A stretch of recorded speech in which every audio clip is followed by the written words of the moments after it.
Just before dawn, on a cold Sunday morning in December 2005, southern England was shaken by a blast so powerful it registered 2.4 on the Richter scale. People were woken suddenly as houses shook and windows were blown in for miles around. A towering wall of black smoke engulfed the sky, spreading as far as France and visible from space. What followed was one of the worst industrial disasters in the UK. Over 2,000 homes and businesses damaged, air and road travel were disrupted, fires raged for days, and 43 people were injured. Yet miraculously, there were no fatalities. At the heart of Britain's biggest peacetime explosion stood the Buncefield terminal, one of the UK's largest fuel storage sites, and a disaster waiting to happen. Located near the M1 in Hemel Hempstead, Buncefield was the fifth largest fuel distribution terminal in the United Kingdom. It sat at the centre of a network of pipelines carrying petrol, diesel, and aviation fuel from refineries at Lindsey, Stanlow, and Corryton. Fuel was transferred through the network in large batches and was stored in above-ground tanks before being transferred by road tanker or pipeline to stations, airports, and industry across the south of England. At the time, Buncefield supplied almost half of Heathrow Airport's aviation fuel. The busy site operated 24 hours a day, with throughput increasing year on year. At the time of the incident, Buncefield handled fuel through three major pipelines. One of the busiest tanks was Tank 912, capable of holding 6 million litres of petrol. Tank farms are absolutely essential to the UK economy. They provide an interface between different modes of transport, and that could be things like ships or trucks or pipelines. And they allow for the import of products into the UK, storage of those products, and then the onward export of those products.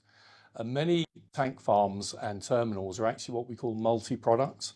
That means that they don't just store hydrocarbons, things like gasoline, diesel, and jet fuel, but they will also store other substances like chemicals, foodstuffs, agricultural products. The disaster unfolded gradually. On Saturday, 10th of December, at around 1850, operators began filling tank 912 with unleaded petrol. At around 3 o'clock, the automatic tank gauge froze, flatlining, displaying the same reading, leaving operators blind to the rising level, a recurring problem that had been logged many times in the previous 3 months but never resolved.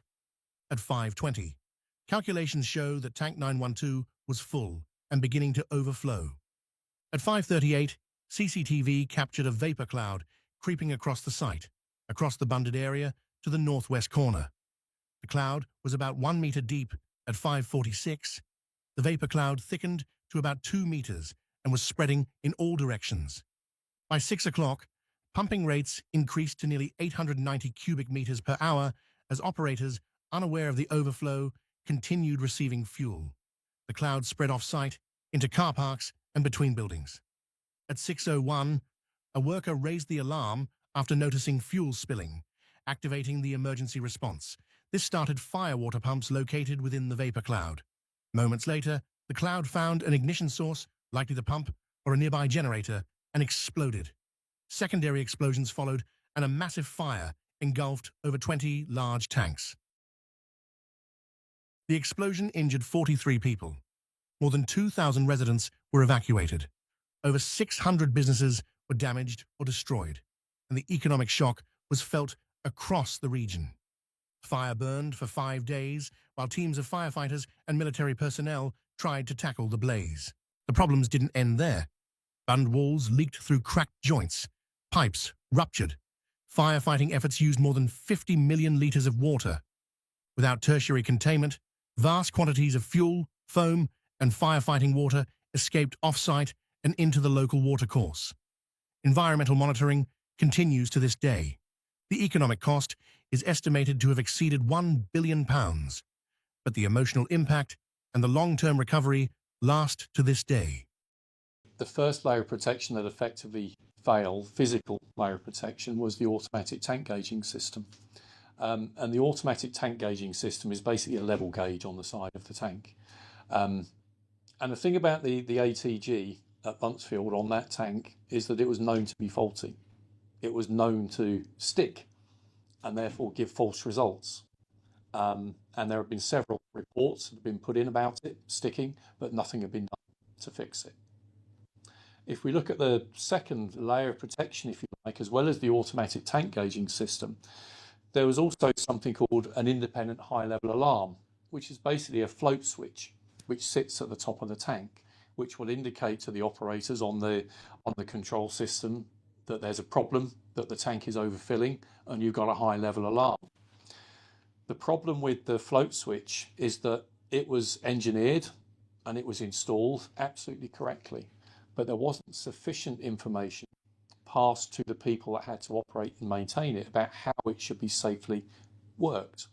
And it actually had a padlock associated with the float switch, which would padlock it and secure it into a normal operating position. And that padlock was applied to a handle. And unfortunately, no one really knew or understood the importance of what that padlock was there to do. And what happened was that the padlock hadn't been reinstalled after a test, and the handle dropped, and that put the float switch into the test position. So it was never going to work. It actually worked as absolutely as it should, but it was inoperable because it was in a test position. So if we look at those two factors, first of all, the operators had no idea how much was actually in that tank, because the automatic tank gauging system was known to be intermittently faulty, and the independent high-level switch was left in a test position, so there was no way to know how much product was in that tank. You also need to look at the remote filling of that tank. So gasoline was coming down a very long pipeline, and actually the Buncefield site had no control over that filling, other than to get onto the phone to the sending site to say, stop your pumps, we're getting full. And that was another failing. There was no way for Buncefield site operators themselves to actually stop that transfer. This was not just bad luck. Multiple degraded barriers aligned.